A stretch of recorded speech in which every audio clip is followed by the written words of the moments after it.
Welcome back to the channel, everyone, and part 2 of our gooseneck trailer build. Now, I was originally going to pick back up on this project in the spring when it was warmer out, because today it's 13 degrees Fahrenheit, and with the wind, feels like 5. But part 1 did so well that I figured we should get right back into this project right now. So let's start out by doing a little recap of where we're at with this project so far. So we are going to be turning our pintle hitch trailer into a gooseneck trailer. But not only that, we're going to be widening the deck, because right now it's only a 96-inch deck. We're going to the full legal width of 102 inches. We are going to be lengthening our trailer, because right now it's got a 20-foot flat with a 4-foot beaver tail. The plan is to go to at least 25 foot for the flat and 5 foot on the beaver tail, giving us a total of 30. Put new ramps on it that are more friendly for low clearance vehicles like cars and whatnot. And so far we have got the wood stripped off and all the wiring and the lights stripped off.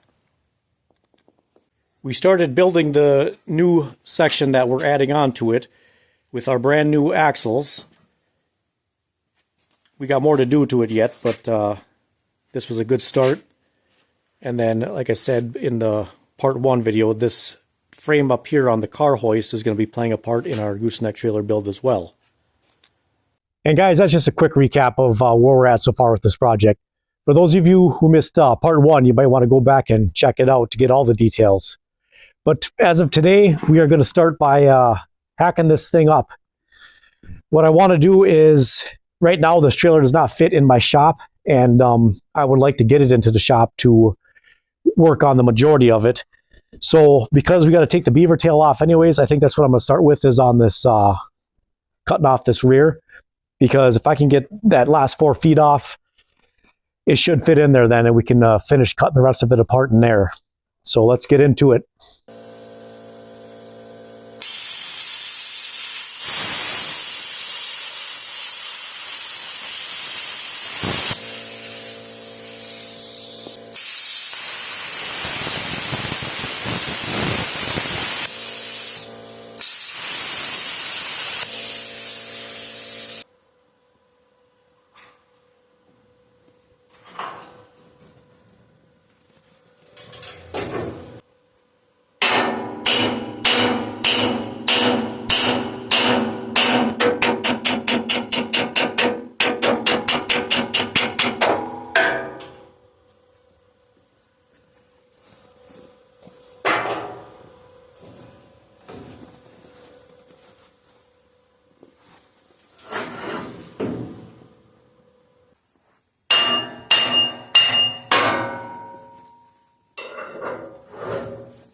I'm thinking after seeing that the other one just get beat right off, this one could probably do the same thing.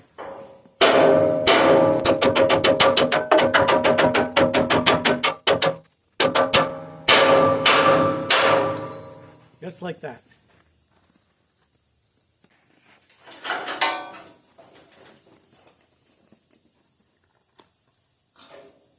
Flipping it down to the ground worked better than flipping it onto the deck. It seemed like flipping on a deck just put more pressure on the pin. Well, that other pin was bent also, so.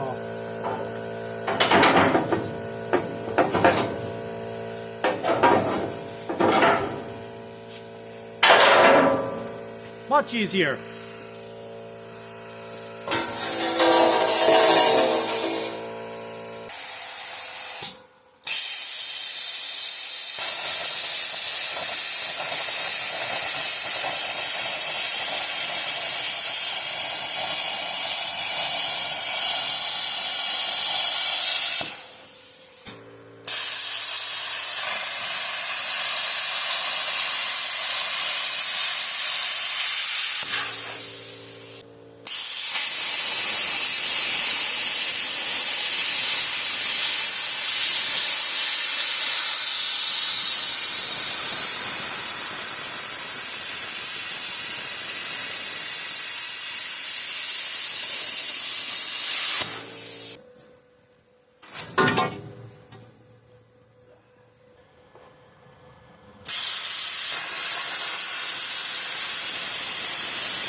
Okay, so as you can see, we got the whole back cut off now. I'm just going to get some stuff cleaned up here and we'll get this thing backed into the shop. So as you can see, we got the trailer in the shop now. It was a tight fit. The back's almost touching the wall there and the front is almost touching the door. But we got it in here. So I guess let's get back to cutting this thing apart.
Change out the electrode and tip, burnt out on me. Machine through a code.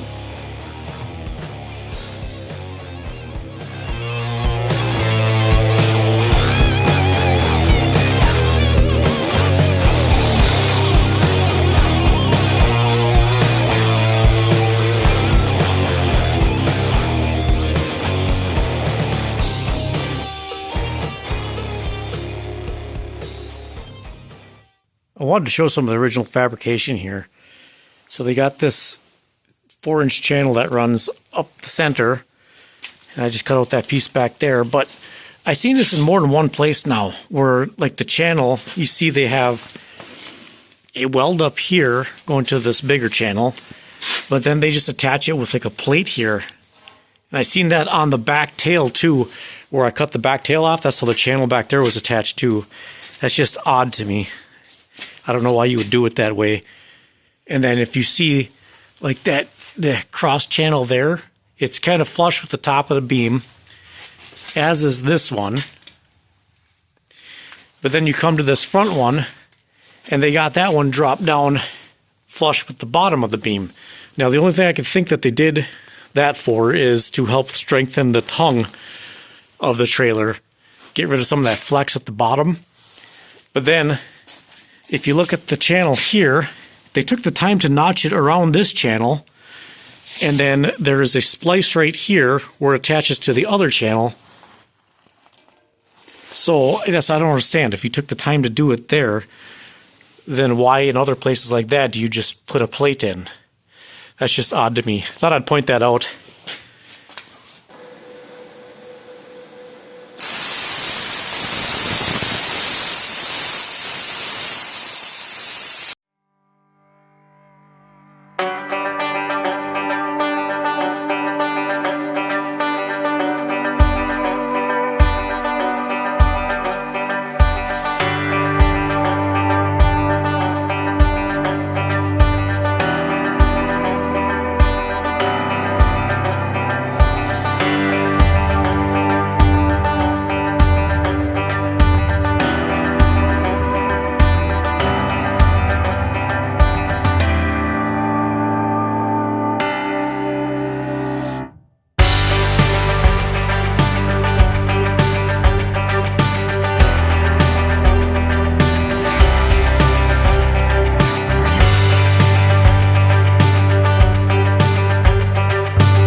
a couple of welds I can't fully get cut through.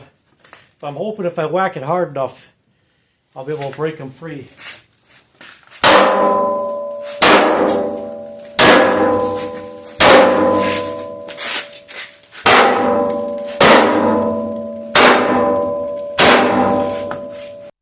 Well, it's been a minute since I've worked on this thing. As you can tell from how I'm dressed now to the last clip, weather is quite a bit nicer now, at least for the time being, which is in our favor. I believe I left off beating on that front piece. Even after I turned the camera off, I kept wailing on that thing. It's not budging. Those two welds up on the top, they're really holding on, so I got to get more cut off before I can get that taken out. But before I finish backing this trailer in, because I had to pull this thing out so I could get some other projects done in this bay, I want to get this cross piece cut out and those two end pieces cut out, because this was up against the wall pretty tight, which would have made it kind of difficult to get them cut out nicely, or at least without ruining my wall more than it already is. So yeah, that's what we're going to do.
is going bad again, so it's starting to cut like crap.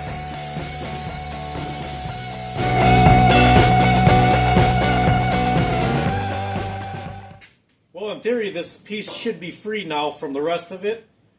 Let's see if a couple of taps from our persuader won't get it to come off.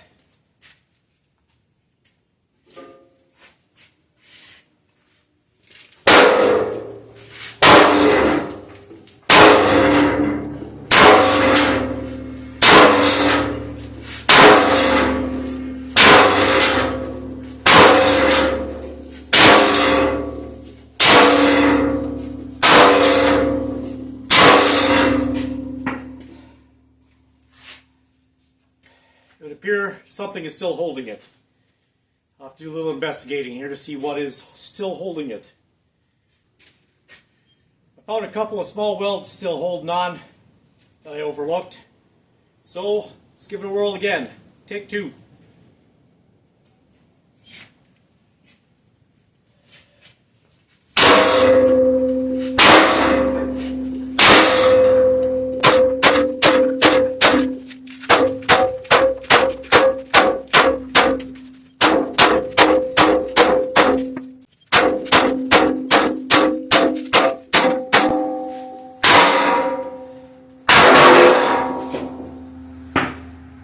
Got it!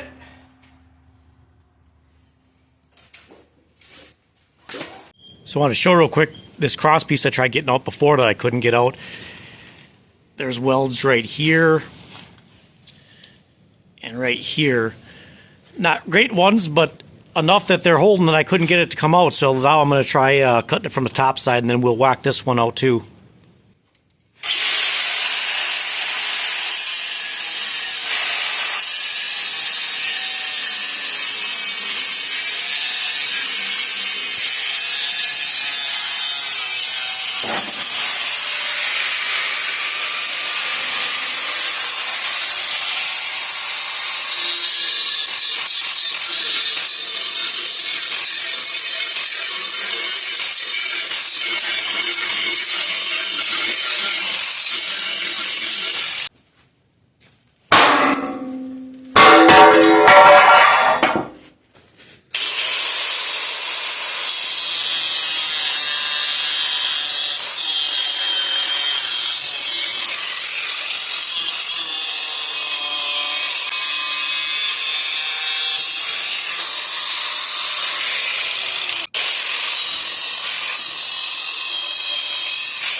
Guys, look what they had holding these safety chains in there through that slot right there.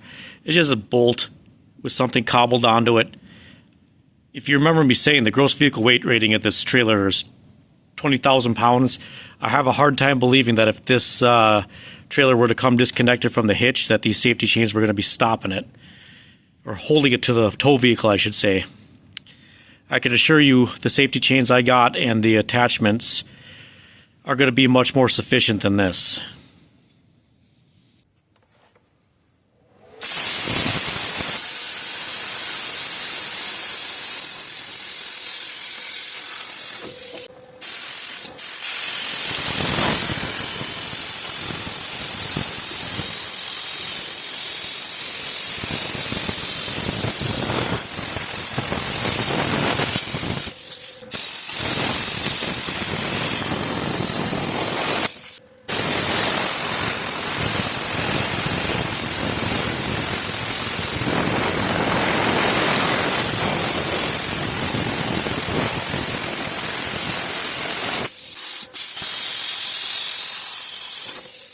So when this hitch falls, it's got some weight to it. It's going to make a good bang. I don't want to bust up my concrete, so I'm taking some preventative measures. I got a nice big thick heavy rubber mat here that I can hit once it drops.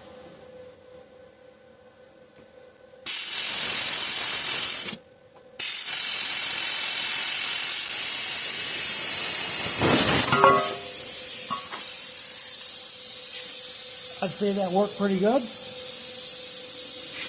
So I want to take a moment to show you guys a few things about this hitch.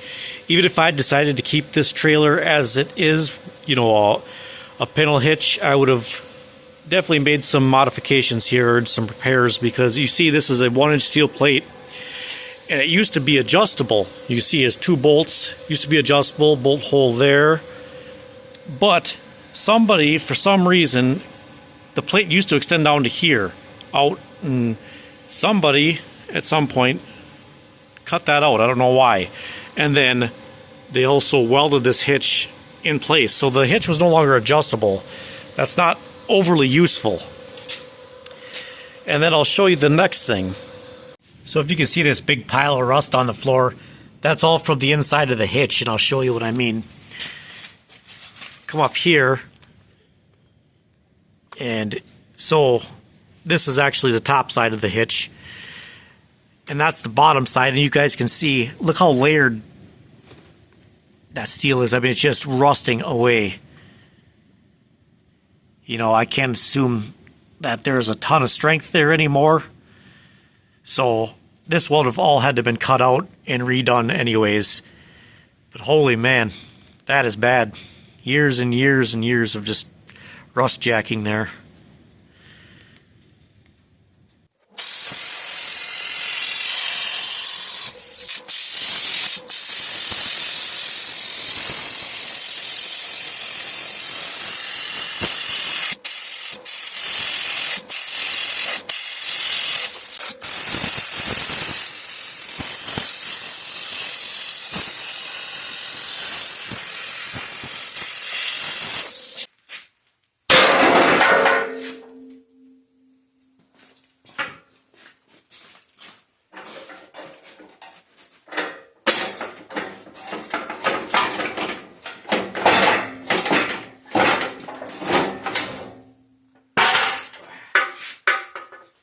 So I got the beams supported by jack stands now.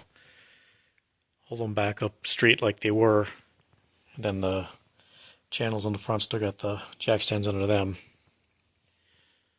And now it's time to grind out all this weld that's holding these channels, the tongue of the trailer, to the I-beams. Been kind of dreading this because there's so much weld on there. Along here, under there, the whole backside here under there. Going to be a lot of overhead grinding and cutting. Be kind of a pain, but only way to get it done is to start it.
To see if I got it cut through enough.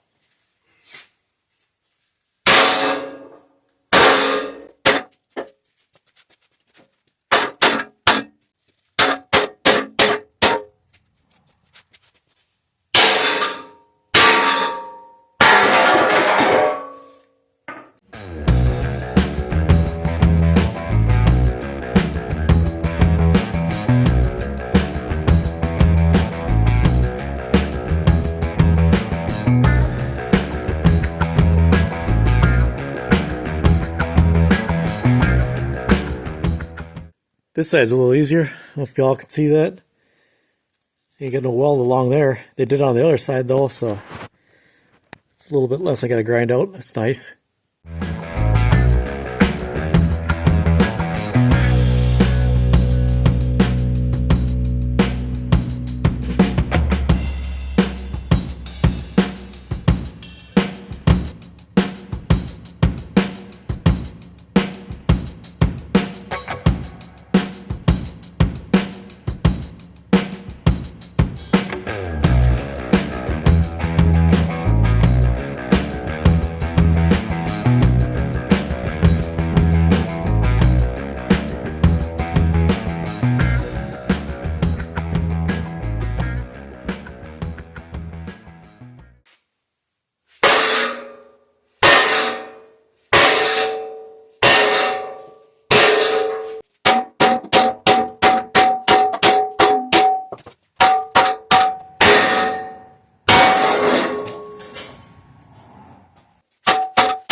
We're on a home stretch here, guys.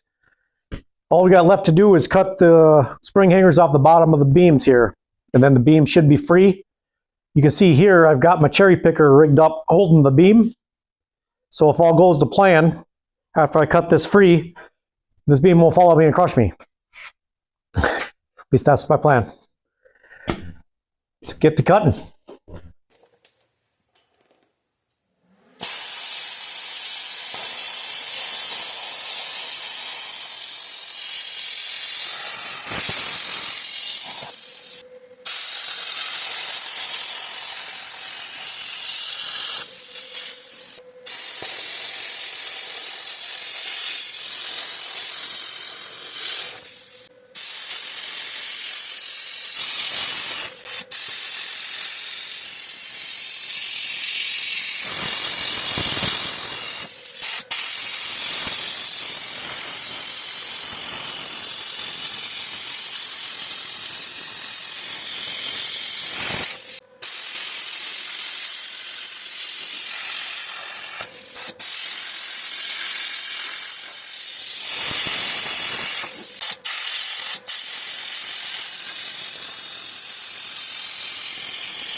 But I think it's time to see if we've got lift off here.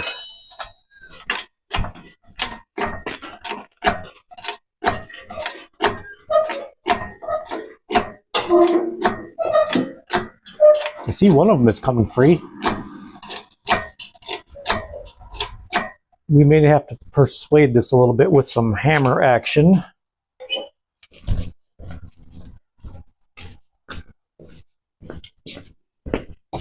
Don't want to get too close here. Ooh.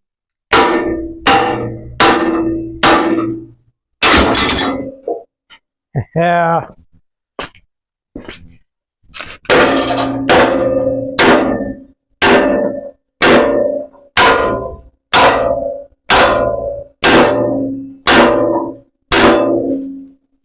I think that's free.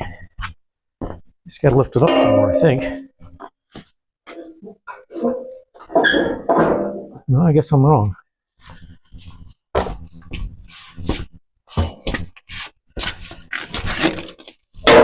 Ooh, there we go. Now it's free. Free floating.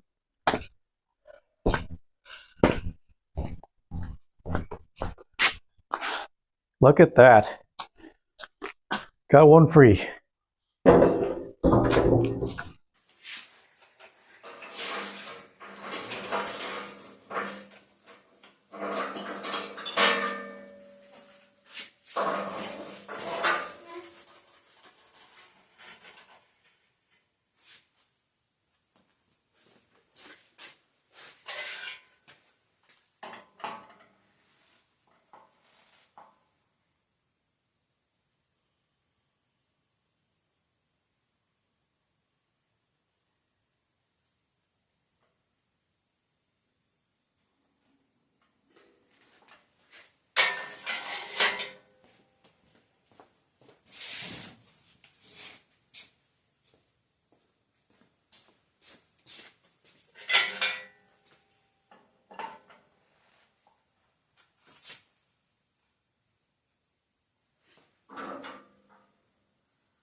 On to our next one.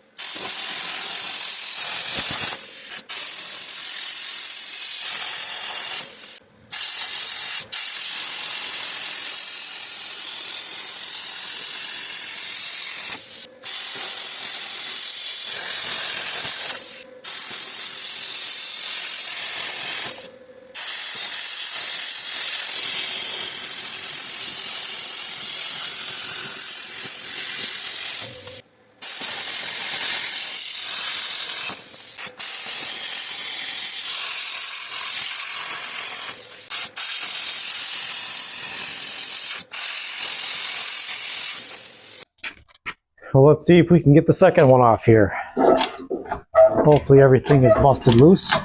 Cut loose, I should say. If not, we'll bust her loose with the hammer. And I'd say the same thing's happening as the last time. Gonna have to just persuade it a little bit with the hammer here. Everything's holding on a little. We can fix that though.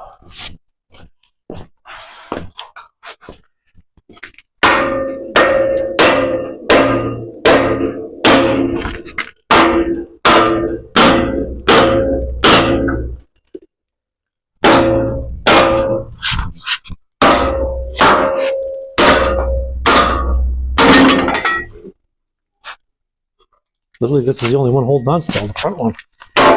There we go. Look at that. All free. Lift her up a smidge more here.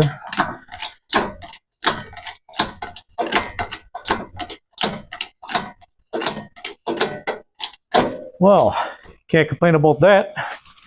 I feel like I got this one balanced a little better too than the last one. Okay. And there we have it. Axles are free. Can roll those outside now. Before I do that though, I wanted to show you guys the bushings on the leaf spring eyes here are just shot. All bagged out. As is, if you can see, look at how egged out that hole is for the bolt. That thing was living on borrowed time, for sure. Same with this. This ain't no better over here. Look at that. So, good thing we're upgrading, huh? Moving on to bigger and better things. Well, we're finally down to the last two pieces that need to get cut off, so let's get them cut.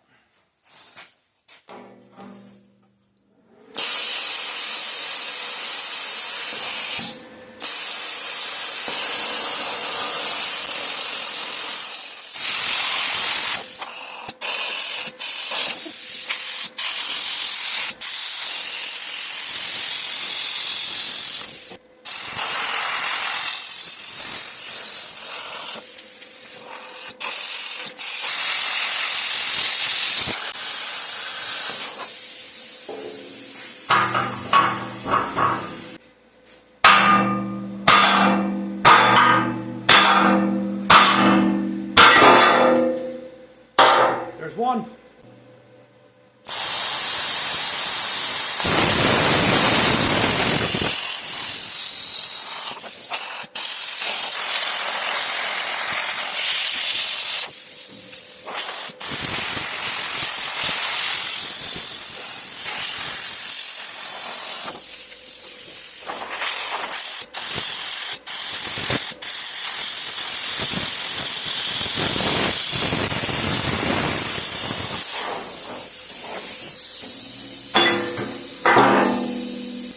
That's two. So I've been editing this video and I see it was getting about a bit long here. So unfortunately, this is where I'm going to wrap up part 2 of this trailer build series. This isn't where I wanted to end it. I had a goal in mind of how far I wanted to get on this before putting out part 2. But like I said, I don't really want the video to get any longer than this. So I guess all in all, this actually is a pretty good stopping point as far as where we're ending things, because part 3 is going to pick right up with the fab work now. And as you can see from the start of the video, this is the bay that the new trailer section I built was sitting in. So things are still moving along. Now I wanted to address some things that were brought up in the part 1 video and some questions I know that come up in this video. First would be that in part 1, people were saying they wish I had been closer with the camera so they could actually see what I was doing. Well, you'll notice here in this video, part 2, that I did take the time to get the camera in nice and close so you can see everything I was working on. I moved it around a bunch, so on. So I hope you guys can appreciate the effort that went into that. Next would be, you guys are probably wondering why this video was just me hacking this trailer all apart. So I would like to address that because I know those comments and questions are going to come up. So the new trailer section I built, as I told you guys, I went to full legal width of 102 inches. Now that includes the axles are the full width that they can be. So therefore, the new section I built, the frame itself is 10 inches wider than the old frame because the old trailer didn't have as wide of axles, which, by the way, I already sold those old axles on Marketplace. A guy had axles just like it on his trailer, and he said he busted one of them in half and sold them to him cheap. So they live on. But yeah, so anyways, I had to cut apart the trailer to be able to match the new width of the new section. Next would be that everything you've seen me, almost everything you've seen me cut off that old trailer will be getting reused on this trailer build. Most of it. I mean, not all of it's going to be usable. And then some of it I will actually am going to keep for future projects on other stuff. So I will reuse that steel. Next, I feel like a lot of people from part one were not understanding the point of this project. They were saying, why don't you just sell that trailer and buy a new one, or sell that trailer and build a new one? Guys, the reason I'm doing this is because I like doing this kind of stuff. I've owned that trailer since, I think I said 2012. It served its purpose, but now I wanted to build a trailer that was more suited for my needs now. And I like taking something old and worn out and rebuilding it and making it bigger and better. And I understand it's a lot easier just to go buy a new one, but this is the kind of thing I like to do. That's the whole point of this project. I like doing this kind of stuff. Obviously, it's not easy to sit there and cut an entire trailer apart and put it all back together. But I'm rambling now. The other thing is, I don't want to just say, you guys, you've seen, I pointed out some pretty obvious issues with this trailer. That suspension was all worn out. That front hitch was all rusted out. I don't want to just sell that junk to somebody else and have it be their problem, you know? So either way, I would have had to address some of those issues before selling it anyways. Next thing I would like to bring up is that I tweaked my original design a little bit, and I am pretty excited about it. I hope that when it's all said and done, I'm happy with the changes I've made, but I really think I am going to be, and I'm excited for you guys to see what changes I've made. As I said, I tweaked the design a little bit, and at the same time, a lot of it. So I'm excited to show you guys. Things are still moving along. Not as quickly as I'd like to. Unfortunately, this project gets put on the back burner a lot because it's just one of those projects I work on when I've got the time to do it. And unfortunately, in fact, I actually bought a different trailer from an auction to be sort of a placeholder for the time being. That's actually going to be in a video at some point later on, because that one I am going to fix up a little bit and turn around and sell it once this trailer build is done, because it was literally just a placeholder. I needed something to get me by in the meantime. It's not a very big trailer. It's only a 20-footer. But again, I'm getting off topic and I'm rambling. But all in all, guys, I hope you did like this part two. You can see a lot of work went into cutting that trailer up, and the way I was cutting it up, I was trying to cut it in the nicest way possible to reuse that steel. Another thing that some people were saying in part one was that I was showing too much detail. I don't know, guys. I'm someone who, like, when I watch a YouTube video, I hate when people skip details, because then I sit there wondering how they got from point A to point B. So that's just my style of making my videos. I like to have details and showing the step-by-steps of how I got from point A to point B. I guess if it's not your cup of tea, fast forward to the parts you don't want to watch or whatever. I don't know. But that's enough rambling out of me now. Guys, if you made it this far, really, really appreciate you watching all the way through. And I hope I answered at least some of the questions that have come up and some of the questions that were from part 1. Guys, I do answer all the comments so long as they're respectful. So feel free to drop a comment if you got a question or a comment, concern, whatever, and I'll answer it so long as it's respectful. If you haven't subbed yet, guys, consider subscribing. That way you don't miss future videos, because I look forward to putting out part 3 of this trailer build whenever I get that far. I also have some other videos coming out soon. I just got to finish up the editing on them. But anyways, I will put this video in the playlist for this trailer build series. And thanks for watching. I will catch you in the next one.